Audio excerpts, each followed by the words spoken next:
나한테 하고 싶은 말이 있으면, 니들이 하고 싶은 말이 있으면 니들끼리 해. 너네들끼리 하라. 왜? 나의 명예를, 망치 부인의 네임밸류를 이용해갖고 어떻게 한번 떠보게?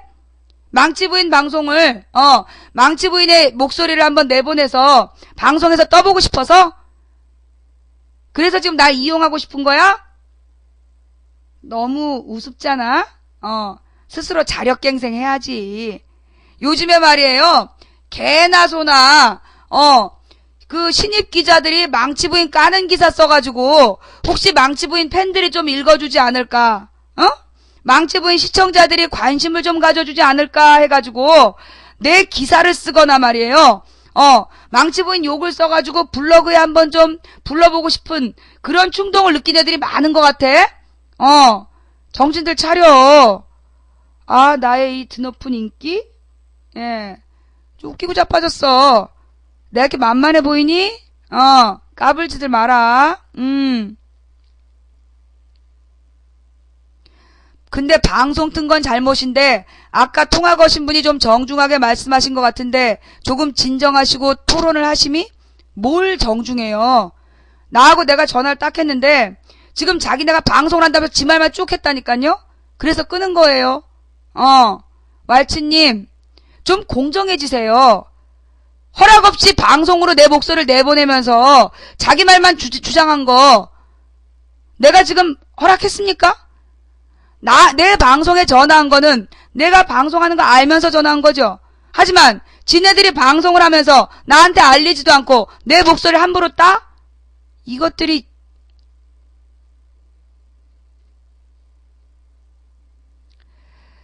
망치 부인이 욕하는 거는 욕도 아니야. 너네 지금 아프리카 방송 돌아다녀봐. 아프리카 방송 돌아다녀보라고. 이거는 욕도 아니다, 너네.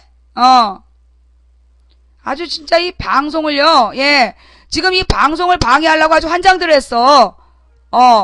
웃기지들 말라 그래. 저기 그 한바빌이 나오니까, 오케이. 한바빌이 나오니까 또 다 들고 나온 거야? 한바비리에 대해서 내가 얘기하니까 어떻게든지 한번 막아보려고? 그렇구나. 예. 한바비리가 숨기고 싶은 얘기였던 거야? 떠들어봐. 들은 척도 안 할 테니까. 예. 자, 지금요, 이 한바비리는, 예, 여기 나왔네요. 유씨와 접촉했다는 의혹을 받고 있는 최영 강원랜드 사장도 서울시 산하 SH공사 사장 출신이다. 서울시에 뉴타운 공사 등 대규모 건설 공사가 많았다는 점, 이 대통령 당선 이후 S라인 인맥이 정관계 요직으로 대거 진출했다는 점으로 미루어 보아 전국구 브로커 유씨가 집중 로비를 벌였을 것이라는 추리가 가능하다. 이 밖에 전직 장관 이응씨와 차관권 기관장 지으씨의 이름도 계속 거론되고 있다.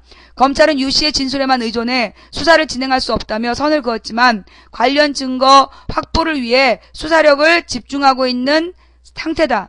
아마요, 이게 한밭집 비리가 몇 달 전에 시작됐을 거야. 내가 언뜻 지나간 뉴스를 본 것 같은데요. 예. 지금 이제 몇 달 전에 무슨 얘기가 있었냐면, 이 한밭집 브로커한테 로비를 해가지고 뇌물을 주고 한밭 운영권을 땄어.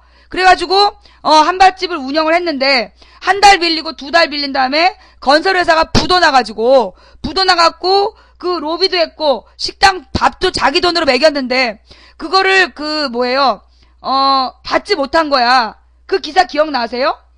우리 방송에서도 언뜻 지나간 뉴스인데 살짝 하고 간 건데, 그래서 한밭집 그 주인이 자살을 했든가 뭐랬든가 크게 하여튼 사건을 쳤어. 그러면서 아마 저 로비스트를 고발했을 거예요. 기억나요? 중계방송 혹시 그 뉴스 기억나세요? 한밭집 주인이, 비싼 돈을 뇌물로 주고, 기억나지요? 그 뉴스 한번 찾아보세요. 예. 그죠? 우리 방송에서 뉴스를 다룬 적이 있어서 내가 한밭집 설명을 했단 말이야, 그때. 근데 이제 이 한밭집의 운영권을 따내기 위해서 로비를 하고 따냈는데, 우리나라 건설업계의 두 번째 문제는 뭐냐면 대기업이 건설을 따요. 그 다음에 중소기업으로 그러니까 밑에 있는 대로 하청을 주죠. 그래서 하청에 하청을 줘. 그러다 보면 제일 마지막 건설회사는 거의 간당간당 최소한의 이익을 보면서 사업을 하다 보니까 부도가 자주 나는 거야.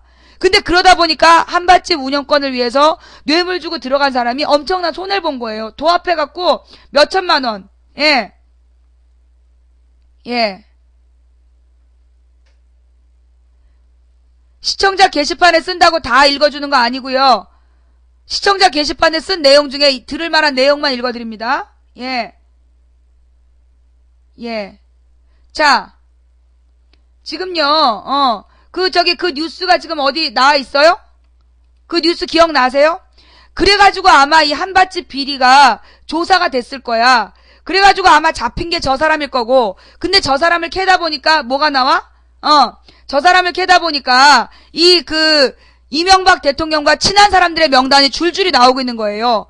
지금 여권의 핵심 인사들의 이름이. 그죠? 예. 하여튼 그 기사, 그게 이제 한밭집 비리 내용인 걸 알고 있고요. 현재 지금 한밭집 비리가 청와대의 목을 조르고 있다. 뭐 그런 내용인 거죠. 네. 하여튼 뭐 터져 나오는 비리를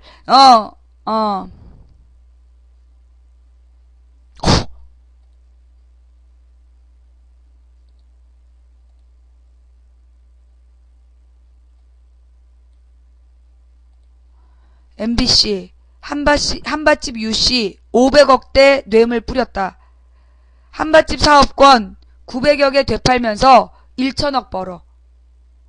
한밭집 로비로 구속된 브로커 유모씨의 최측근 인사가 유씨가 500억 원대 뇌물을 뿌렸다고 주장 파문이 일고 있다. 9일 뉴스데스크에 따르면 브로커 유씨와 12년 동안 함께 일해온 식당 운영업자 A씨는 MBC와의 단톡 인터뷰에서 유씨의 로비 자금이 총 500원대에 달한다고 주장했다. 항상 돈에 시달렸으니까요. 제 예상으로는 지금까지 500억 원 정도의 로비 자금이 쓰이지 않았나? 이거는 동료의 주장이네. 지금까지 따낸 한밭집 사업권 900여 건을 다시 중간 브로커에게 팔아 1000억 원 정도를 벌었고 이 중 절반이 다시 로비 자금으로 쓰였다는 것. 철저히 현금으로만 로비를 했고 로비 상대가 경찰이든 정치인이든 반드시 억대의 돈이 오갔다고 A씨가 주장했다. 한밭집 운영권을 딸 때마다 억대의 금품이 제공됐다는 얘기냐는 질문에 그렇다고 봐야죠. 거의가 현금으로. 실제 MBC가 접촉한 또 다른 유씨 주변 인물도 브로커 유씨가 항상 거액의 현금이 든 통장을 갖고 다녔다며 수백억 원대 로비 자금을 뒷받침했다. 로비 자금 주장을 뒷받침했다. 브로커 유씨의 또 다른 측근 B씨도 법인 통장 하나에서 100억 이상이 나왔대요. 수백억 원이 아마 거래가 됐을 거라고 말했다. 참여정부 시설 최고 실세 인물과 현 한나라당 소장파 의원과의 친분도 수시로 과시했다고 한다고 MBC는 전했다. 그러나 이렇게 거미줄 인맥을 쌓았지만 정작 구속된 후 모두가 외면하자 배신감을 느껴 입을 열었을 것이라고 주변 인물들이 전했다고 MBC는 전했다. 참여정부의 인물은 누굴까? 최고 실세 인물. 예, 또 이런 거 참여정부 얘기는 허락할 수 없는 얘기죠. 왜냐하면 항상 지금 S라인으로 나오는 이름은 실세지만 참여정부 실세 누군데? 실명이 안 나오고 있죠? 지금 S라인의 이름은 지금 다 나왔지만 참여정부의 실세라고 주장하고 있는 이름은 안 나왔어요? 여러분 이런 건 또 넘어가면 안 되죠. 요 기사는 조금 문제가 있다. 좀 아까 우리가 본 기사는 네. 그쵸. 네. 물귀신 작전이라기보다 그러니까 이제 그렇게 뇌물을 주고받아서 따낸 사업권인데 자기 혼자 덤탱이 씌우니까 이게 얘네들의 방법이죠. 얘네들의 방법이에요. 꼬리 자르기. 자, 유치반스 진짜 무식한 새끼들. 어제 공격 실패하고 말이야. 오늘 다시 한번 좀 붙어보려고 애쓰고 있는데 안 됐다. 화력이 딸리는 것 같다. 니들 애들 다 돌아갔구만. 포기하지? 왜? 또 한 40, 50명이 3, 40대 또 3, 40대 한 4, 50명의 애들 막 설레발 쳐봤는데 안 와? 애들이 안 오니까 니네들끼리 막 미치는 거야? 예. 그 다음에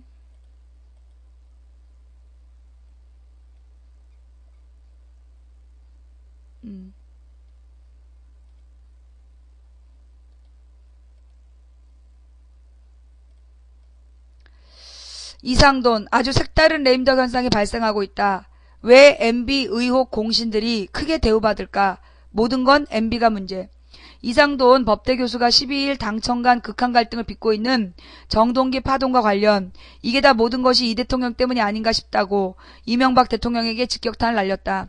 이상돈 교수는 이날 평화방송 열린세상 오늘 이서구입니다와의 이같이 말하며 어렵게 국정철학 말할 것도 없고 나는 현재 이명박 대통령이 우리 사회의 가장 중요한 가치인 정의, 도덕, 윤리, 공정, 법치주의에 대한 인식이 굉장히 부족하지 않은가 한다. 그래서 이런 인사 문제들 같은 것에서 사고가 생기는 것 같다며 이 대통령을 갈등의 중심축으로 보는 이유를 밝혔다. 이 대통령의 캐치프레이즈인 공정사회에 대해서도 공정이라고 할 것 같으면 인사를 공정하게 하고 어떤 기관의 본질에 맞는 일을 할 수 있는 사람을 임명하는 것이 공정의 기본인데 그게 돼 있지 않으니까 빈말이 아닌가 생각하고 있다고 쓴소리를 하기도 했다. 이 교수는 특히 이 대통령이 정동기 후보자 등 최측근들을 중용하는 배경을 대선 때 최대 쟁점이었던 도곡동 땅 의혹 등과 과거 의혹 사건들과 연관 지으며 의심의 눈길을 보냈다. 그는 현재 정동기 후보자의 경우는 지난번 대선 때 검찰 고위 간부로부터 당시 논란의 대상이었던 도곡동 땅이 이명박 후보의 소유가 아니라고 판정을 한 장본인이라며 감사원 감사위원 중에 또 한 사람의 은진수 과거 변호사였던 감사위원인데 은 의원도 2007년 대선 당시에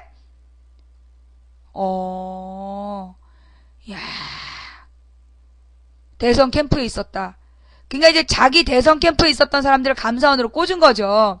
그는 현 정권에서 특별하게 주목할 만한 것은 특히 2007년 경선과 대선에서 당시 이명박 후보는 여러 가지 위기가 많았다. 여러 가지 스캔들, 의혹 같은 것들의 위기를 넘기는 데 공을 세운 사람들이 크게 대우를 받은 것은 개운치 않은 느낌을 갖게 한다며 그런 것이 의혹의 대상이 되는 것이라고 덧붙였다. 그는 최근 가시화되고 있는 레임덕에 대해서 현재 청와대에서는 레임덕이 없다고 하는데 레임덕은 본인의 의사와 관계없이 오는 것이라며 측근이었던 정두원 의원이 목소리를 내는 것도 그렇고 또 하나 특이한 사항은 미디어법, 세종시 4대강 등 주요 문제에서 대통령을 일관성 있게 지지해온 몇몇 신문, 특히 동아조선, 중앙 같은 경우는 심지어 정동기 후보가 안 된다고 강력하게 쓰지 않았나. 아주 색다른 레임덕 현상이 발생하는 것이다. 굉장히 흥미로운 포인트로 보고 있다고 말했다.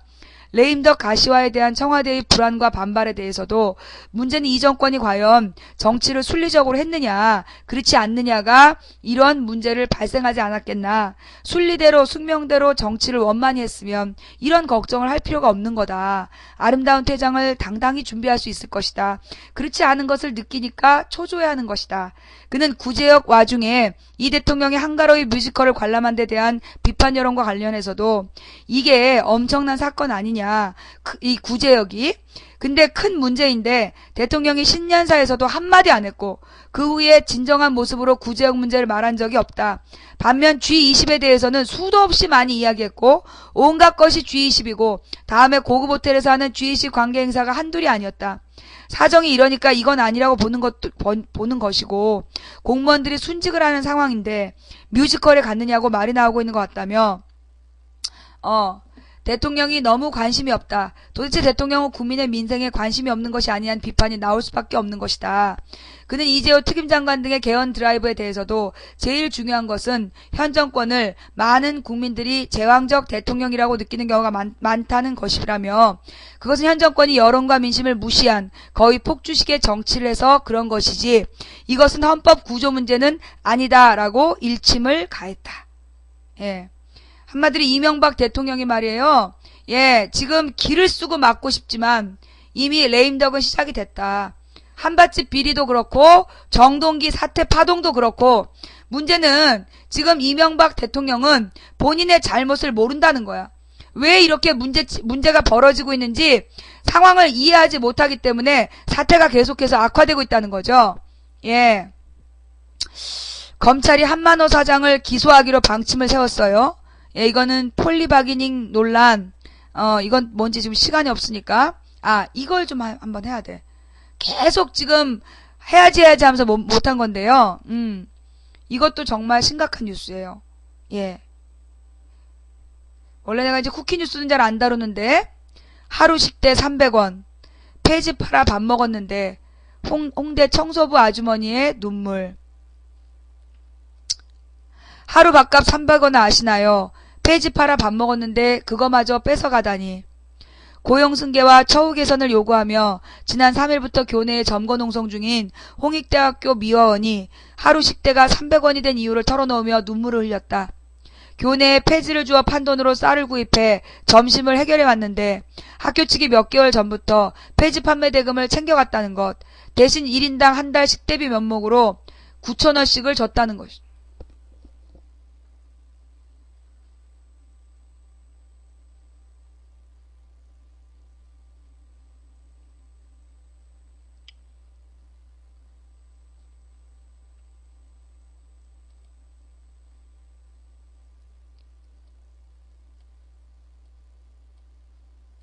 홍대 총장한테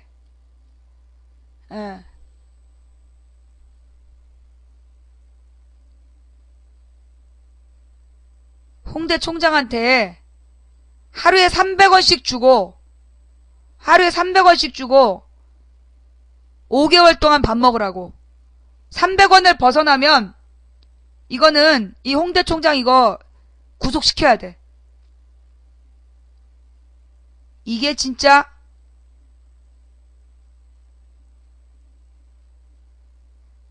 자신의 홈페이지에 올린 동영상에서 영상 취재 전문 블로거 미디어 몽고가 촬영해 자신의 홈페이지에 올린 동영상에서 홍대 미화원으로 근무했던 한 아주머니는 학생들이 버린 폐지를 모아 팔아 쌀을 사다가 밥을 해먹었다며 그렇게 했던 것을 학교 측에서 뺏어갔다고 억울함을 호소했다. 그는 폐지를 일절 팔지 말고 학교에다 내놔라라는 말을 학교 측으로부터 들었다며 그 돈으로 장학재단을 만들겠다고 했다고 주장했다. 지랄들 한다. 지랄들 해.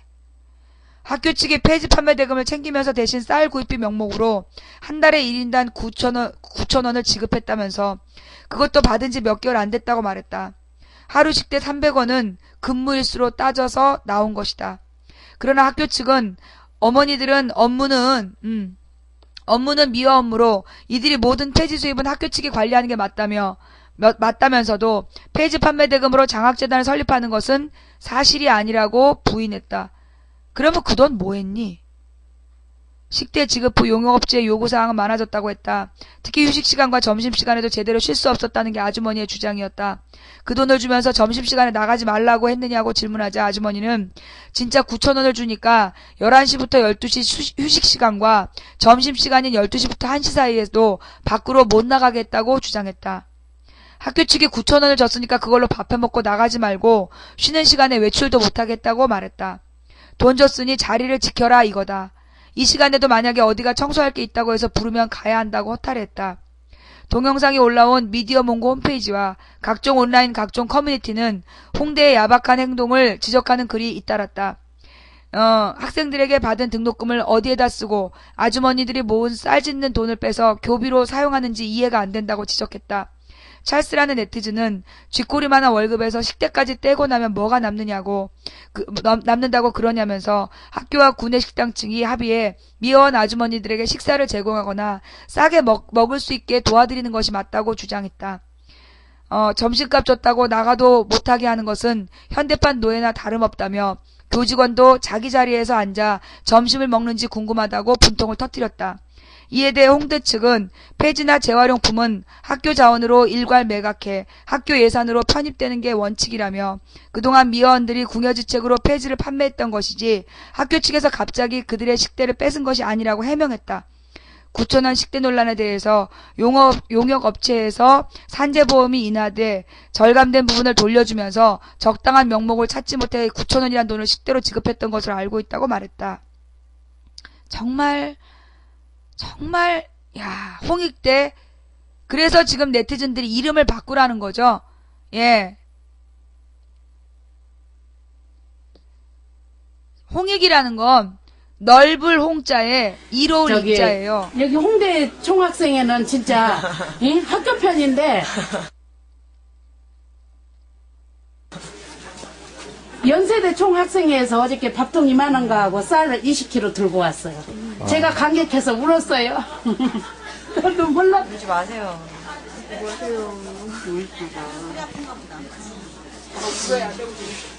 너무 억울해, 진짜. 에이, 또 다 우신다. 너무 옆에 사람들이 너무 고마워. 그러니까 우리가 지지 말고 이겨야지. 이대로 가면은 예, 뭐 학생들이나 누가 이제 폐지를 버리면 그것을 쓰레기통에서 골라서 모아놨다가 팔아서 본인들이 쌀 팔아 이제 그 강내에서 쌀 팔아서 해 먹었어요. 그러면 이제 그걸 했던 걸 학교 측에서 뺏어갔다고. 이제 일절 폐지 말고 학교에다 다 내놔라. 학교 재산이다. 예, 아니 장학재단을 만들겠다. 그 돈을 자기네가 학교가 안 쓰고 장학재단을 쓰겠다 하면서 이제 쌀값이라고 그게 9,000원이 생긴 거지.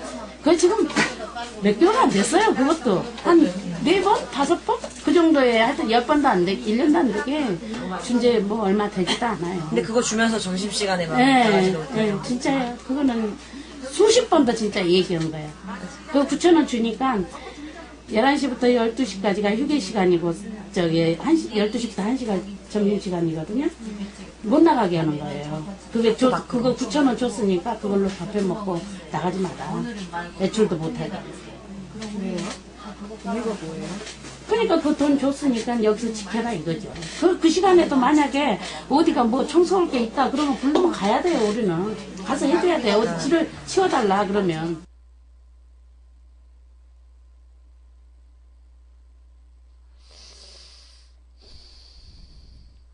정말 잘못된 겁니다. 이건 정말 잘못된 거예요. 예. 정말 잘못된 거예요. 근데 이게 지금 알아보니까 홍대 총학생회장이 자기는 비운동권이다.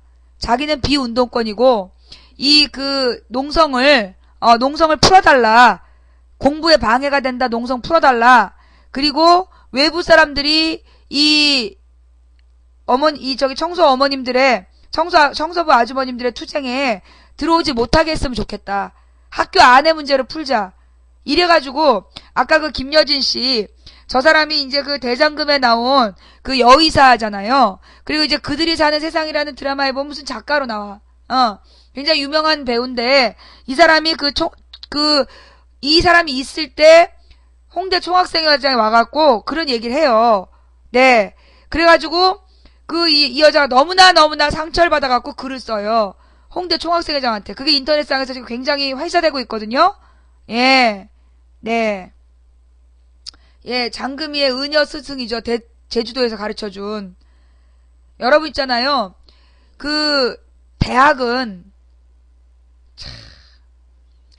대학에 이게 있는 이유가 뭡니까? 대학이 있는 이유. 원래 대학은 사회 지도층 인사를 배출하기 위해서 있는 겁니다. 사회적으로 많이 배워서 이 사회를 올바로 이끌어갈 인재를 양성할 목적으로 만든 게 대학이에요. 이 대학에서 벌어들이는 등록금 얼마나 많습니까? 이 등록금에는 깨끗한 청소 상태를 유지할 수 있도록 직원들에게 지급되는 월급도 포함해서 내는 겁니다. 막대한 등록금을 1인당 500만원씩 등록금을 걷어가면서 사실 어떻게 보면 청소부 아주머님들의 역할이요. 이 학생들의 이 인권과 굉장히 밀접해요. 그렇지 않습니까? 등록금을 그렇게 무지막지하게 걷어서 그 돈으로 청소부 아주머님들에게 월급을 제대로 주어야 되는 거예요. 근데 이 사람들이 그 등록금 받아서 뭐 합니까? 건물 사고, 땅 사고, 부동산 투자하느라고 지금 일하는 청소하는 아주머님들에게 돈을 안 주는 거예요. 정말 나쁜 새끼들이죠. 그 다음에 대학 강사 문제도 우리가 여러 번 지적했어요.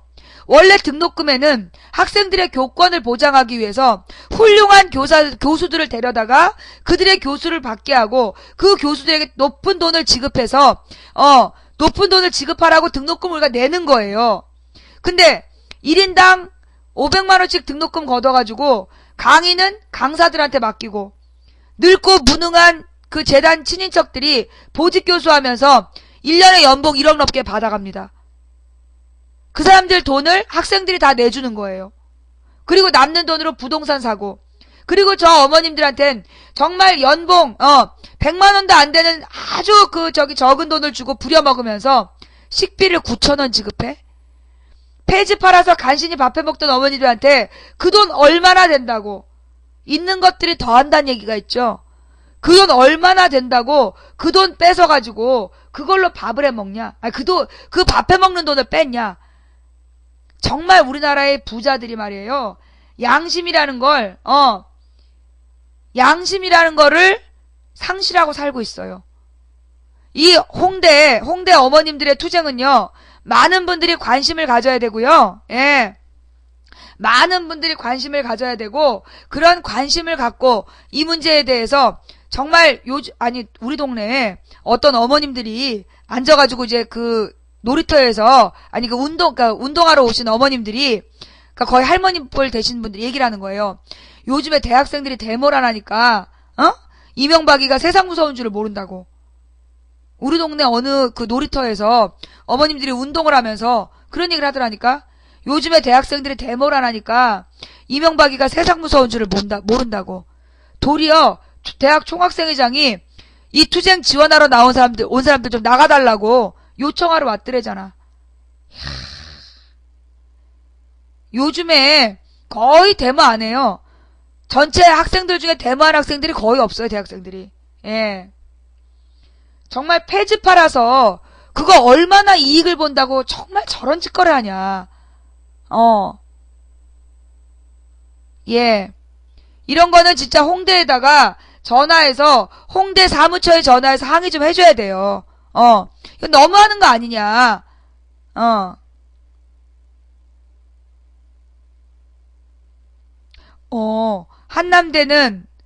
한남대 스토리 몰라요?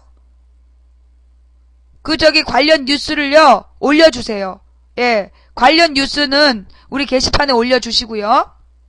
그럼 내가 오늘 해야 돼. 여러분, 우리가 오늘 다뤄야 될 중요한 주제는 다 했죠? 중요한 주제는 다 했어요. 아까 거가대교 문제 토론하자는 놈들 있었죠? 거가대교. 걔네들의 주장은 뭐냐 하면, 이 거가대교 같은 거를 민간 건설업자에게 맡기지 말고, 민영으로 맡기지 말고,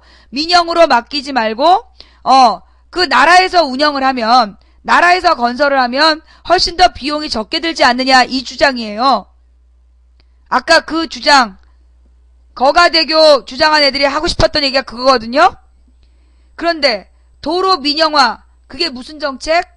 신자유주의 정책이에요. 도로 민영화가 신자유주의 정책이라고. 뭔 말인지 알아요? 지금 진보적인 시민단체들은 지난 김대중 노무현 정부 때부터 재경부나 국토건설이나 이런 데에서 민영도로를 만들겠다는 거 다 반대했습니다. 그걸 왜 그걸 민영도로를 만드냐? 돈 더 든다. 우리 다 반대했어요. 도로 민영화에 대해서 반대했다고. 근데 누가 이 재경부나 이런 데서 밀어붙인 거 아니에요? 신자유주의 정책이 옳다라고 그러면서? 여러분 몰랐죠? 지금 그 거가대교 이야기는요, 그게 왜 이렇게 세금을 많이 먹냐 하면, 신자유주의의 내용이 뭐야, 신자유주의의 핵심 내용이 뭐냐 하면, 공기업 민영화. 공기업을 민영화하고, 대기업의 독점을 막기 위한 규제, 그걸 다 푼다. 그게 신자유주의예요. 그래가지고 이 SOC 같은 사회 간접 자본은 반드시 국가에서 만들고 국가에서 관리를 하는 게 더 저렴함에도 불구하고 이걸 민자에게 맡겨. 민자 도로를 건설하게 한단 말이야. 그런데 건설하는 과정에서 건설비를 얘네들이 높게 책정해갖고 뇌물 주고받으면서 건설 따내요. 그런 다음에 굉장히 건설비를 높게 책정해가지고 도로 이용료를 비싸게 받는 거야. 그러면 실제로 도로 이용률이 떨어집니다. 도로가 너무 비싸서. 그러면 도로 이용률이 떨어지면 예상되는 수입이 안 되는 걸 그 나라에서 해주는 거야. 그게 신자유주의 정책이야. 그래서 우리가 하는 게 뭔데? 민자도로 하지 말고 차라리 우리 세금으로 하고 또 쓸데없는 도로 많이 만들지 마라. 그거 아니야. 사람들 얼마 다니지도 않는 데다가 민자도로 막 만들어 놓고 비싼 통행료 받고 그리고 그 대금을 갖다가 나라 세금으로 주는 거. 그 한 예가 거가대교예요. 그리고 이 토론을 하고 싶었으면 정확히 나한테 방송으로 정말 나쁜 새끼들이 아까 그 새끼들 누군지 좀 찾아주세요. 여러분 아까요 다음 팟에서 방송 파놓고 나한테 허락도 없이 전화 통화만 하자고 그 주장해놓고 방송 방해한 새끼들 그 어디 출신인지요. 그거 좀 찾아주세요. 이 쌍놈 새끼들 진짜 버르장머리 없이 토론을 할 거면 정상적으로 토론 제안을 하고 그리고 해야지. 어디서 이따위로 채팅창에서 사람을 낚어? 어? 예.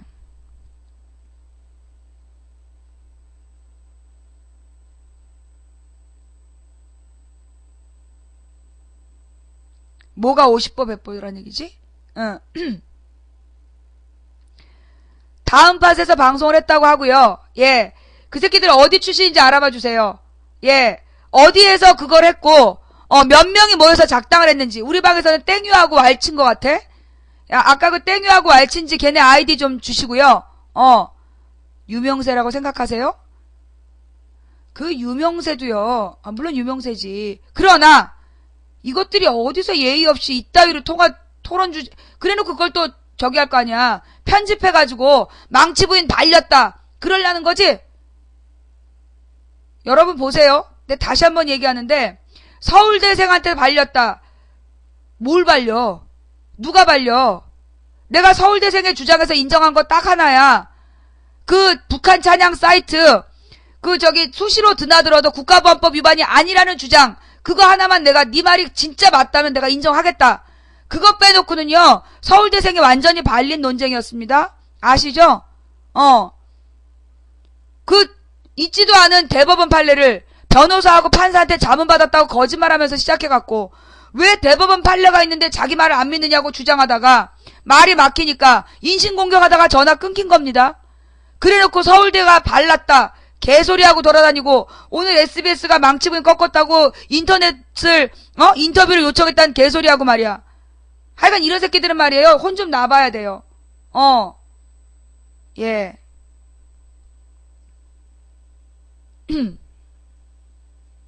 네.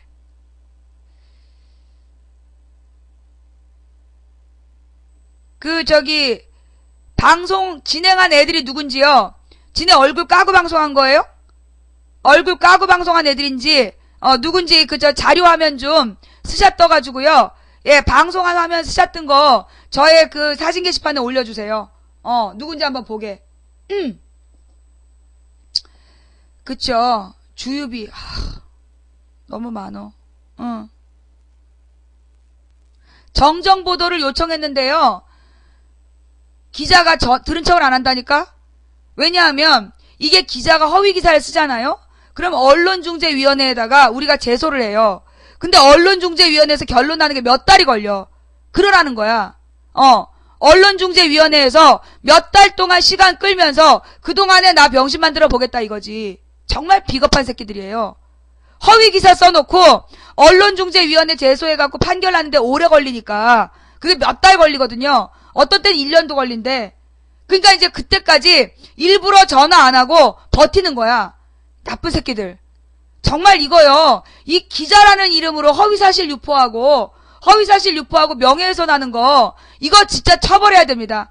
나 이거요. 그 알아봐가지고 나중에 정권 바뀐 다음에 내년도 총선 끝난 다음에 하든지 언론중재위원회 제소는 그게 한 달 안에 해야 된대. 그러니까 이제 그 기사가 난 지 한 달 안에 언론중재위원회 제소를 해놓고 그 판결이 어떻게 나오는지에 따라서 그때부터 준비해가지고 명예훼손 소송 들어가야 될 것 같아요. 아주 나쁜 새끼들이야 이거. 이거 연북계에서요 망치부인에 대해서 간첩이라고 얘기하고 명예훼손한 새끼들 이것들도 전부 다 전부 다 이거 소송 들어가야 돼요.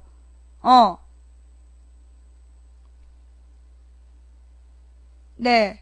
뉴데일리하고 헤럴드 경제 두 개가 발렸다. 이렇게 지금 뭐 망치부인이 승복했다. 아주 허위사실이죠.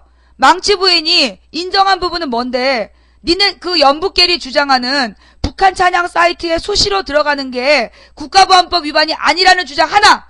그것만 인정했습니다. 그리고 나머지는 전부 다 저한테 깨진 건데 이 새끼들이 그렇게 그러니까 데일리지. 응? 그러니까 조선 데일리지. 예. 그러니까 조선 데일리야. 그리고 조선 데일리에서 그렇게 까는 뉴스가 나왔는데 말이에요. 대중은 관심도 없더라는 거지. 대중은 관심도 없어. 별로 그거 뉴스를 보는 사람도 없고. 아이 쪽팔려서. 뉴라이트 언론들이죠. 조선일보와 뉴라이트 언론들이 망치부인과 DC의 논쟁을 갖다가 왜곡해가지고 지금 기사화하고 있거든요. 이거 언론중재위원회 판결 나려면 오래 걸리고, 그 다음에 명예훼손 소송을 들어가도 몇 달 걸려요. 그러니까 이제 망치부인이 피곤하고 지쳐서 안 할 거다. 그리고 저런 짓거리 하는 거죠. 네. 신문은요, 망치부인이 권해주는 신문 10개가 있어요. 한겨레, 경향, 오마이, 프레시안, 민중의 소리, 뷰스앤뉴스, 시사인, 그 다음에 미디어 오늘, 위클리 경향, 그 다음에 한겨레 20일, 이 10개 정도의 언론은요, 노무현 대통령 때는 노무현을 비판했고 이명박 대통령 때는 이명박을 비판하는, 즉 권력을 감시하고 비판하는 의무를 충실히 하는 언론들이라서 제가 이 10개는 여러분들의, 그러니까 근데 나는 이 10개 언론도 100%는 안 믿어요. 이 10개 언론도 90% 정도만 신뢰하고 나머지 10%를 항상 의심하면서 봅니다.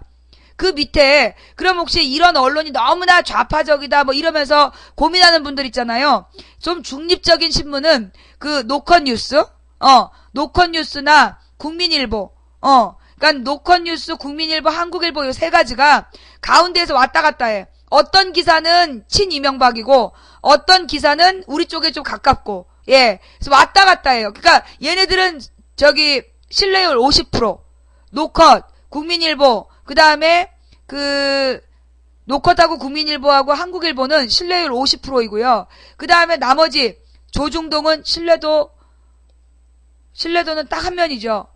주식하고 TV 프로. 주식하고 TV 프로 빼고는 믿으면 안 돼요. 자, 네.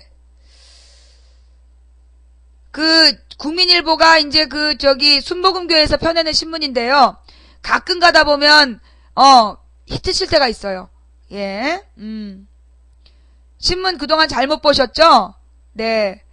자, 여러분이 다시 한번 읽어드릴게요. 한겨레, 적어봅시다. 네, 적어봅시다. 한겨레, 경향, 한경, 오마이, 한경오, 그 다음에 프레시안, 프레시안, 그 다음에 뷰스앤뉴스, 민중의 소리, 여기까지가 이제 한겨레 경향은 종이신문이고 나머지 4개는 인터넷 신문이에요. 인터넷 뉴스예요. 믿을만한 뉴스. 그 다음에 이제 주간지가 4개가 있어. 시사인, 그 다음에 위클리 경향, 한겨레 20일, 그 다음에 미디어 오늘. 미디어 오늘은 인터넷으로 매일매일 기사를 쓰면서 일주일에 한 번씩 종이신문을 내요. 그래서 이 미디어 오늘은 방송 노조에서, 언론 노조에서 펴내는 신문이죠.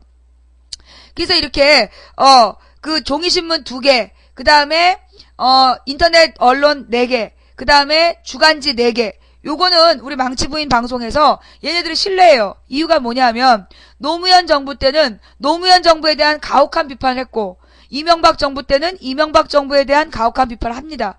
그래서 제가 이 10가지 언론은 우리가 신뢰도 8, 90%라고 할 수 있다. 근데 누구는 나머지는 신뢰도 50% 미만이에요.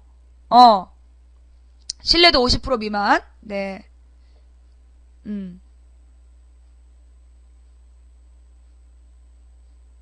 예. 한쪽만 보면 커서 나쁜 사람 된다고 둘 다 보라고 배웠는데 잘못 배웠다. 조선일보, 중앙일보, 동아일보가 어떻게 언론을 왜곡하는지는요. 우리 함께 읽는 전책을 공지에 가서 보시면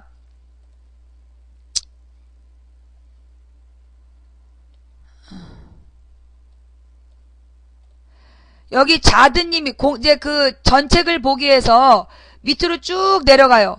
밑으로 쭉 내려가면 여기 자드님이 올려주신 조중동의 두 얼굴, 자드님이 올려주신 조중동의 두 얼굴이라는 기사가 있어요. 여길 들어가서 보시면 노무현 대통령 때와 이명박 대통령 때 광우병에 대해서 이들이 어떻게 다른 태도를 취했는지가 잘 나와 있어요. 무엇보다 망치부인 방송, 여러분 우리 망치부인 방송의 남편 김용석 시의원이요, 북한 사이트에 수시로 고의 접속하는 거는 국가보안법 위반이라고 썼거든요. 조선일보가 그걸 뭐라고 왜곡했냐 하면 북한 사이트 공격은 국가보안법 위반이다라고 썼어요. 접속하고 공격하고 같습니까? 접속하고 공격하고 한글이 같아요, 틀려요? 다르죠? 그런데 이 조선일보는 망치부인과 망치부인 남편이 분명히 북한 사이트에 수시로 고의 접속하는 것은 국보법으로 처벌해야 된다라는 주장을 기어이 공격한 해커들을 처벌하라고 했다라고 거짓 보도를 했어요. 대놓고. 가서 망치부인 방송 블로그, 김용석 의원 블로그에 가서 확인해 보세요. 접속이라고 써놨는지 공격이라고 써놨는지. 그래놓고 이 새끼들이 어떻게 위조했는지 아세요? 접속이란 부분에다가 그 신문 가서 한번 봐봐요. 접속한 사람에 대해서 처벌해야 된다는 부분에다가 김용석 시의원 사진을 크게 붙여놨어요. 그 신문 한번 보셨습니까? 이 블로그 제목에 북한 사이트 접속자, 그 국가보안법 처벌해야 된다. 그렇게 썼는데 처벌해야 하지 않나라고 쓴 건데요. 그 접속자라는 부분에다가 김용석 시의원이 빨간색 볼펜 들고 있는 사진을 크게 오려가지고 딱 갖다가 가려놓은 거야. 접속자라고 쓴 것을 가리고, 해커들을 처벌하라고 한 것처럼 호도한 거예요. 모든 기사에는 기자의 개인적인 견해와 성향이 섞일 수밖에 없지요. 그러나 공정해야 돼요. 허위 사실을 쓰면 안 됩니다. 허위 사실을 쓰면 안 돼요. 분명히 접속자를 처벌하라는 얘기를 해커를 처벌하라는 얘기로 고쳤다니까요. 공격자를 처벌하는 얘기로 바꿔가지고 시의원 문매 이렇게 썼어요. 나쁜 새끼들이죠. 예. 이건 용서할 수 없는 사실을 바꿔서, 여러분 보세요. 절도라는 말하고 살인이라는 단어를 바꿔보세요. 하늘과 땅 차이거든요. 접속이라는 말과 해킹이라는 말은 하늘과 땅 차이의 단어입니다. 그런데 그걸 조선일보는 의도적으로 왜곡해가지고요, 망치부인과 망치부인 남편의 명예를 훼손했습니다. 이거 책임져야 될 거예요. 예. 고맙습니다. 예. 어디서 문매를 맞아. 그게 또 블로그 접속자를 뭐 올리는 기술이 있다며. 올리는 기술이 있고, 그 다음에 이제 또 URL도 다 또 추적이 된답니다. 그리고 댓글이 1500개 달려갖고 나는 1500명이 온 줄 알았어. 어떤 놈은 10개도 달았더만. 예. 어떤 놈은 10개도 달았어요. 그런 식으로 마치 네티즌들이, 그리고 거기다가 절반은 김용석 의원을 지지하는 사람들이야. 그런데 지네들이 돌아가면서 1500개를 단 다음에 시의원 문매 이렇게 글 쓰는 거야. 정말 또라이 새끼들이죠. 예. 자, 그래서 그 언론에 이 언론도 보고 저 언론도 봐야 된다. 조중동은 믿지 마세요. 조중동은 사실을 보도하지 않아요. 분명합니다. 우리 망치부인 기사를 봐서도요, 분명히 사실을 보도하지 않았어요. 예. 그거 알아두세요. 예. 예.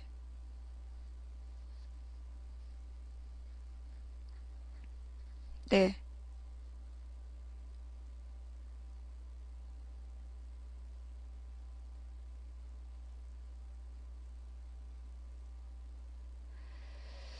자, 김용석 씨와 망치부인께서 접속을 문제 삼으셨다면 해킹도 접속을 비판하신 거고, 시기적으로 뉴스가 올라온 시점이 그러니까 조선일보가 그렇게 쓴 거다.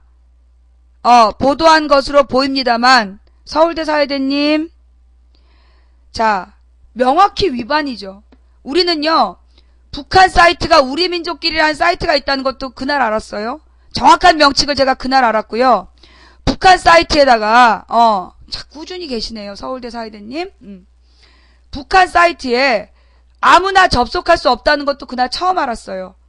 아무나 접속할 수 없는 사이트에 의도적으로 프록시를 변경해서 수시로 접속하고 있다는 얘기도 그날 처음 알았어요. 북한 방송, 북한 신문을 프록시를 변경해서 수시로 듣고 있다는 얘기도 처음 들었어요. 내가 알고 있기로는 그거 국가보안법 위반이거든요. 북한 방송이나 북한 신문을 프록시 설정을 변경해갖고 국가로부터 허가받지 않고 접속하는 건 그거는 국가보안법 위반이에요. 가령 북한학과나 여러분 우리나라에 북한학과 있죠. 북한학과나 북한 문제 전문가들은 북한 자료에 접속할 수 있는 허가권을 북한 문제에 접속할 수 있는 허가권을 나라로부터 취득하는 걸로 알아요. 북한학과에서 학생들이 자료를 조사하고 이러는 부분들은 다 국가로부터 허가를 받은 행위로 알아요.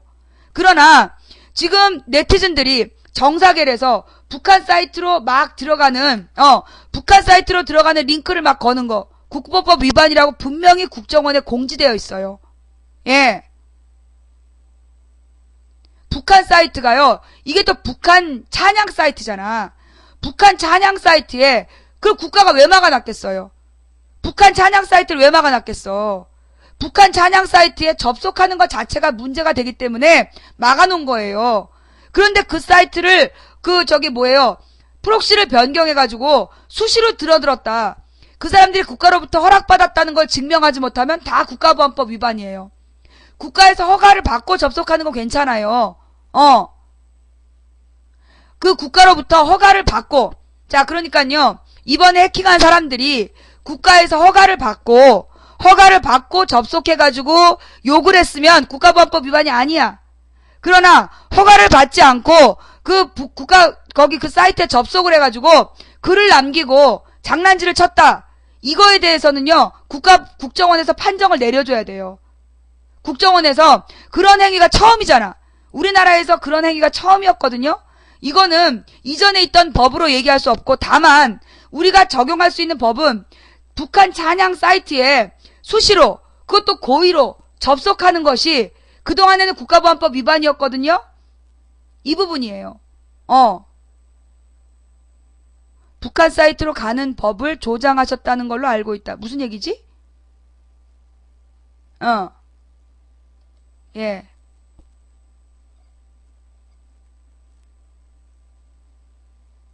자, 서울대 사회대님. 네. 네네. 그건 잘못이죠. 왜 잘못이냐면요. 국정원에 써있다니까요.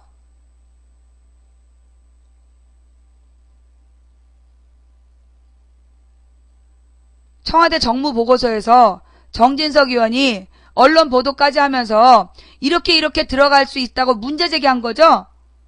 예. 서울대 사회대님. 그래서 정진석 의원이 주장한 바가 뭐예요? 이대로 들어가란 얘기예요? 이거 조치를 취하란 얘기예요. 서울대 사회대님. 그 내용의 핵심 주제는 뭐죠? 정진석 의원이 그대로 들어가라고 얘기한 겁니까? 아니면 조치를 취하라고 얘기한 겁니까? 조치를 취하란 얘기죠. 그 조치를 취하란 얘기는 그렇게 들어가는 건 문제가 있다는 얘기죠? 예. 그렇게 들어가는 건 문제가 있다. 그러니 조치를 취해야 된다. 그게 정진석 의원의 주장입니다. 그죠? 그런데 그 내용을 가지고 조치를 취하지 않은 정부는 뭐 한 거예요? 정부는 아주 직무를 방기한 거죠. 직무 방기예요. 당연히 조치를 취했어야 됐는데 어떤 조치도 취하지 않았다. 그게 문제라는 겁니다. 뭔 말인지 아시겠어요? 그 다음 그 뒤에 정부에서 그 사이트를 허락했어요? 허락하지 않았잖아요. 정진석 의원도 주장은 문제가 있다는 거예요. 그렇게 사이트에 접속하면 안 된다. 그러니 방조한 거에 대해서 여러분, 가령 문용식 사장은요, 유저들끼리 지네들이 그 사람들한테 돈은 받지 않았지만 유저들이 불법으로 영화 올리고 다운받고 이런 걸 막지 못했다는 이유로 1,000만 원 벌금 물었어요. 그러면 정진석 의원이 이거 문제 있다라고 지적을 했는데 여전히 고치지 않고 있었던 정부 기관은 처벌받아야 되는 거예요. 또 그 내용을 그게 반드시 조치를 취해야 될 사안인 걸 알면서도 정사결에서 링크를 걸었잖아요. 그죠? 링크를 걸었죠. 북한 사이트로 가는 법. 북한 사이트로 가는 법 링크 건 거는요. 국정원에서 그 위법이라고 얘기해 놨어요. 북한 사이트를 모르고 들어간 거, 모르고 우연히 들어간 거는 국가보안법에 안 걸린다. 하지만 모르고 우연이야 그건. 우연히 들어간 거. 고의로 들어간 거하고 우연히 들어간 거 달라요. 법적으로 우연히 하고 고의로가 다르다니까? 프록시 설정을 변경해서, 즉 걔네들이 링크를 걸어놓은 거를 클릭하고 들어가는 건 국가보안법 위반이 아니에요. 그러나 일부러 고의로 자기 본인이 프록시 설정을 변경해서 들어가는 거는 국가보안법 위반입니다. 우연히에 해당이 안 되기 때문에 법적 자문 받아보세요. 또 그 국가보안법 공지사항에 보면 국정원 공지사항에 북한 사이트로 가는 길을 링크시키는 거는 국가보안법에 저촉된다라고 나와 있어요. 공지사항에. 그랬더니만 우리 엄부끼리 뭐라고 주장을 했냐면 저촉은 위반이 아니다. 우리 서울대 사회대님, 예, 서울대 사회대님, 그 저촉은 저촉과 위반이 다르다라는 주장이 틀린 건 아시죠? 법에 저촉된다는 말이 법에 위반된다는 얘기인 거 아시죠? 또 악의와 선의의 법적 용어라는 얘기를 하셨는데 말씀 잘하셨어요. 615TV라는 615TV라는 아프리카 텔레비전을 통해서 알려진 최한욱이라는 교수가 있는데 이 사람이 그 6.15 공동선언 실천연대라는 그 시민단체의 인사였어요. 그 6.15 공동선언에 대해서 그러니까 6.15 즉 김대중 대통령과 김정일 국방위원장 사이에서 2000년 6월 15일에 맺은 상호 조약이 있단 말이야. 그 공동선언을 조약이라고 선언이죠. 그 공동선언을 실행하라는 시민운동 단체인데 그 단체로 누군가 메일을 보냈어. 그래서 그 메일을 아무 생각 없이 열어본 거야. 이게 선의가 있어요? 악의가 있어요? 서울대 사회대님 한번 대답해 보실까요? 예, 서울대 사회대님 선의와 악의 얘기하셨잖아요. 자, 남북한 공동 실천연대, 예, 남북한 그러니까 6.15 선언 공동 실천연 6.15 공동선언 실천연대 담당자한테 그 실무진한테 누가 메일을 보냈어요. 근데 그 메일 보낸 사람이 누군지도 모르고, 예, 메일 보낸 사람이 누군지도 모르고 그 메일을 열어봤어요. 그게 국가보안법 위반이랍니다. 그거 어떻게 생각하세요? 서울대 사회대님, 그 메일을 열어봤다는 게, 그 메일을 열어봤다는 것이 그 국가보안법 위반이라고 판결이 나왔어요. 그래서 8개월 동안 징역을 살았습니다. 그게 선의예요, 악의예요? 아니, 그래서 그 메일 보낸 사람이 간첩이야. 메일 보낸 사람이 그 독일에서 활동하던 간첩이래요. 근데 그걸 모르고 열어본 거야. 모르고 열어봤는데, 즉, 이건 선의도 없고 악의도 없는 거잖아요. 우연히, 온 메일을 열어봤을 뿐인데, 예.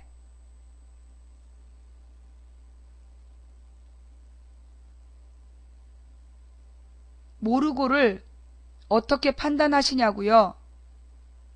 자, 서울대 사회대님, 그러면 국정원은요, 국정원에서는 이 사람이 그 간첩하고 이전에 만났다라는 증거를 대야 돼요. 국정원은 이 사람이 그 사람이 간첩일 걸 알고 있었고 서로 내왕하고 있었다라는 증거를 대야 되거든요. 그런데 단 한 건 그 메일을 열어봤는데 그게 유일무이한 접촉인데 그걸로 국가보안법을 걸었어요. 그래서 지금 그분을 제가 모실 겁니다. 국보법에 대해서 그분을 모시고 토론할 거예요. 그분이 어떤 판결을 받았고 지금 선의와 악의에 대해서 여러분들 주장하고 계시는데 선의로 갔느냐 악의로 갔느냐가 중요하다라고 얘기하고 있는데 선의로 갔든 악의로 갔든 어떤 사람은 메일 하나 열어봐도 국보법 위반이 됐어요. 모르고는 선의죠. 예. 모르고는요 선의도 아니고 악의도 아니에요.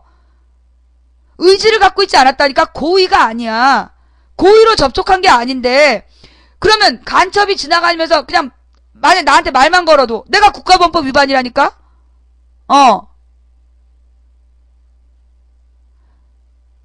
가면버섯님 헤럴드와 데일리 뉴스가 빨갱인가요? 그 질문을 왜 하세요? 그 질문을 왜 하세요? 허위사실 유포자죠. 조선일보와 헤럴드 경제와 그 다음에 데일리 시리즈는 허위사실 유포죠. 언론이 아닌. 그죠? 서울대 사회대님, 가서 한번 그 기사를 찾아보세요. 기사를 찾아보시고 최한욱 판결문을 한번 찾아보세요. 최한욱 판결문. 그게 법원에 가면 찾아 나올 거예요. 플라이 유나님 감사하고요. 날 못 믿겠다는 거잖아요. 내가 검색어를 줄게. 최한욱. 실천연대 최한욱 검색하시고요. 그 다음에 실천연대 최한욱의 법정 판결문을 찾아서 읽어보세요. 네. 국정원에 링크된 거는 위법이라는 거, 우리 방명록에도 보면 나와 있고요. 방명록에도 보면 나와 있고, 우리 방명록 가서 찾아보세요. 우리 망치부인 방명록에 보면, 간략하게 딱 나와 있어요. 국정원 공지사항이. 네, 찾아보세요. 예. 네. 가서 한번 찾아보시고요. 가서 찾아보시고, 검찰에 따르면 최 씨 등은 인터넷 방송 6.15 TV 등을 통해 북한의 언론 보도 등을 그대로 공개 유포한 혐의 등을 받고 있다. 그게 지금 기사 내용이죠? 혐의잖아요. 그죠? 그래서 기사 말고 뭘로? 판결문을 보라는 거야. 자, 그러니까 이제 이 최한욱 씨라는 분이 실존 인물인 거 알겠죠? 국보법 위반으로 들어간 건 알겠죠? 그죠? 서울대 사회대님이 찾은 기사에 의하면 북한 언론 보도를 그대로 유포한 혐의를 받고 있다. 그죠? 자, 북한의 언론 내용을 그대로 공개 유포한 혐의 등을 받고 있다. 자, 이것 또한 보세요. 만약에 이게 사실이라면 국가보안법 위반이라는 거죠? 북한의 언론 보도 등을 그대로 공개 유포한 혐의. 이게 국가보안법 위반이라고 지금 나와 있는 거잖아요. 보도 내용에. 그죠? 근데 이거는 혐의예요. 기사화된 혐의. 이 혐의를 입증했는지 판결문에서 나오겠죠? 판결문을 찾아봅시다. 예. 이 기사 내용의 확인 판결문에 뭐라고 되어 있는지 한번 찾아보세요. 생방송이에요. 스님님, 지금 이건 기사라니까요. 기사는 혐의사항이야. 그래서 판결문을 읽어보래잖아. 혐의라는 거는 의심을 받고 있다는 얘기죠. 판결문은 그 의심이 옳으냐예요. 예를 들어 한명숙 전 총리가 박연차로부터 남상태로부터 5만 달러의 뇌물을 받았다는 혐의를 받고 있다. 기사 나왔죠? 결론 어떻게 됐어요? 무죄 판결 났죠? 스님님, 그래서 기사에 혐의를 받고 있다는 사실이 아니에요. 그래서 판결문을 보라는 거예요. 자, 우리 서울대 사회대님, 내가 판결문을 갖고 오라 그랬죠. 판결문. 기사를 통해서 그런 최한욱이라는 사람이 잡혀갔다는 걸 확인하고, 그 다음에는 판결문을 통해서 무슨 죄를 입증해서 국가보안법으로 걸었는지 한번 보세요.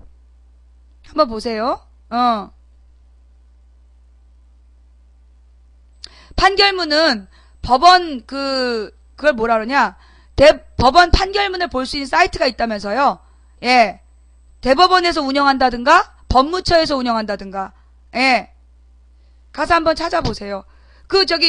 어디 가면 있나요? 네. 여러분 어디 가면 있나요? 대법원에 가면 판결문이 다 나와 있나요? 예. 대법원에 들어가면 판결문이 나와 있어요. 예. 가서 한번 판결문을 읽어보시고, 망치 부인이 얘기하는 내용이, 그니까 내가 메일을 열어본 게 간첩 혐의다라고 오늘 전화 통화로는 확인했거든요. 근데 이제 그게 그 사람 개인의 말이잖아. 최한욱이라는 사람의 입장이니까 우리는 뉴스를 통해, 판결문을 통해서 확인해야 돼요. 뉴스만 갖고는 혐의를 확정하지 못했어요. 예. 홈페이지에 판례가 정리되어 있답니다. 예. 자, 정회원하고 유료회원만 확인할 수 있대요. 네. 대법원 사이트에서 검색했는데, 나와요, 안 나와요?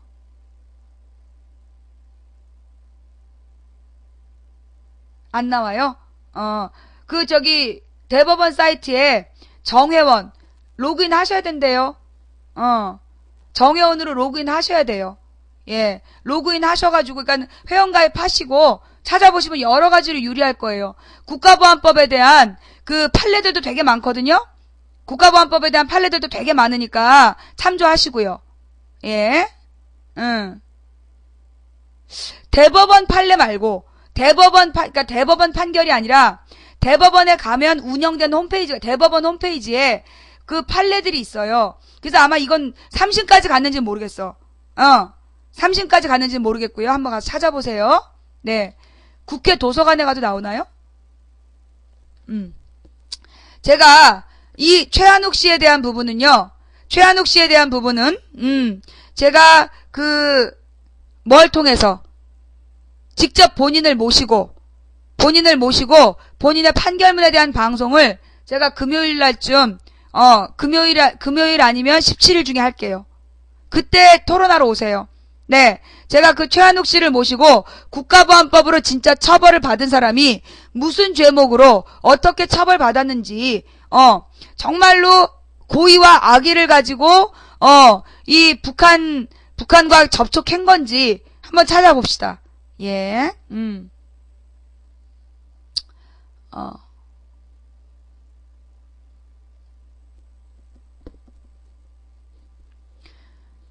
친북인데 정도가 심했다. 그건 되게 주관적 판단이죠? 예. 주관적 판단이에요. 자, 친북은, 북한에 대해서 관심 있는 사람은 들어가면 안 되고, 북한을 욕하는 사람만 들어가도 된다. 그게 법이면 너무 유치하잖아요. 예.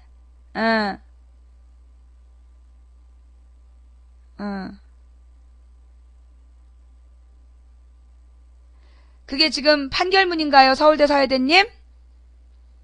내가, 지금, 예, 실천연대 소속이에요. 이적단체로 규정하고, 검찰의 기소 내용 중 대부분을 받아들여, 찬양, 고무 등의 유죄 판결을 내렸다. 그게 판결문이에요? 서울대 사회대님, 지금 님의 그 주장이, 판결문에 나와요?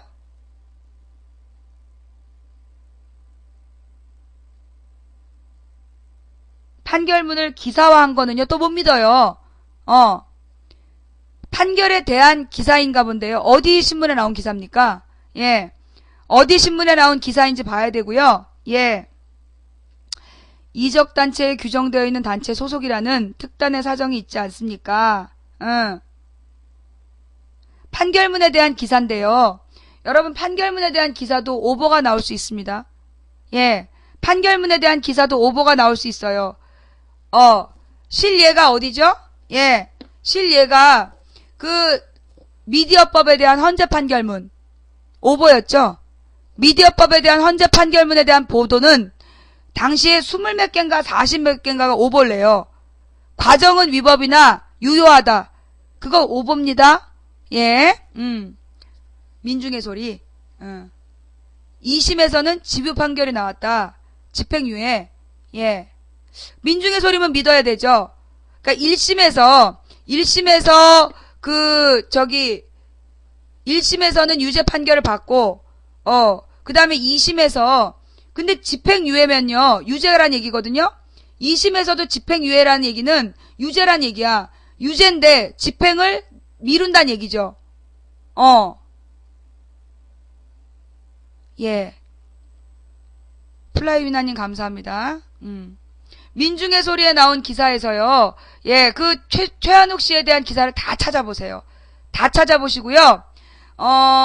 우리 최한욱 씨에 대한 토론은 금요일날 합시다. 금요일날. 예, 제가 지금 또 지금 한 11시간 뒤에는 제가 국회에 가서 김진애 의원실에 가서 생방송을 해야 돼요. 지금 이제 쉬고 제가 이제 오늘 낮 2시, 오늘 낮 2시에 김진애 의원실에서 그 4대강, 이명박 대통령의 목숨 걸고 진행하고 있는 4대강의 진실을 밝히는 방송을 할 거거든요. 그러니까 오늘 토론 재밌었어요. 그 국가보안법에 대한 그 6.15 실천연대의 죄, 그거 한번 찾아봅시다.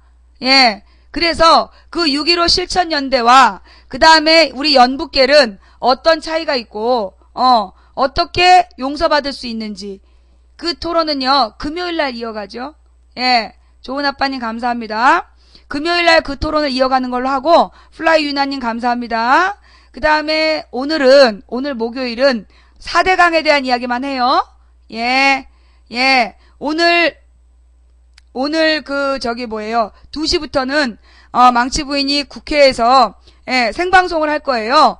국회에서 생방송을 할 거니까 여러분들이 그 기대해 주시면 감사하겠습니다. 자, 중계방에서 고생하신 시청자 여러분 대단히 감사드리고요. 지금까지 끝까지 시청해 주신 여러분 대단히 감사합니다. 각 방에서 고생하신 매니저님들 너무너무 감사드리고요. 대단히 감사합니다. 망치 부인 연일 지금 아까 10시에 시작했죠?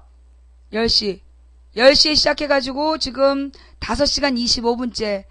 아휴, 고마워요. 네, 우리 서울대 사회대님 그 판결문 꼭 한번 읽고 오세요.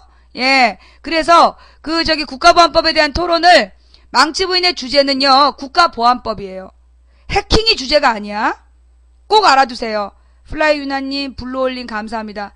망치 부인의 주장은 국가보안법에 대한 적용 기준입니다. 국가보안법 적용 기준이 저의 주제라는 거 꼭 알아두세요. 네, 우리 이번 토론이 아마 굉장히 우리나라의 유의미한 토론이 될 거라고 보고요. 방송해도 살 안 빠져요. 나 이 방송하고 10kg 쪘어. 망치 부인 방송 이거 4년 하면서 10kg 쪘다고. 살 안 빠져요. 그래요. 지금까지 도봉구 창동사는 불량주부 망치 부인이었습니다. 여중생님 감사드리고요. 자, 이제 이어서 제 방송 보시겠습니다. 감사합니다. 국가보안법의 진실을 파헤친다. 이번 주 금요일 토론 기대해 주세요. 근데 혹시 최한욱 씨 시간이 안 되면 다른 날로 옮길 수 있어요? 국가보안법 토론 제가 공지하고 하겠습니다. 연북계에서도 많이 오세요.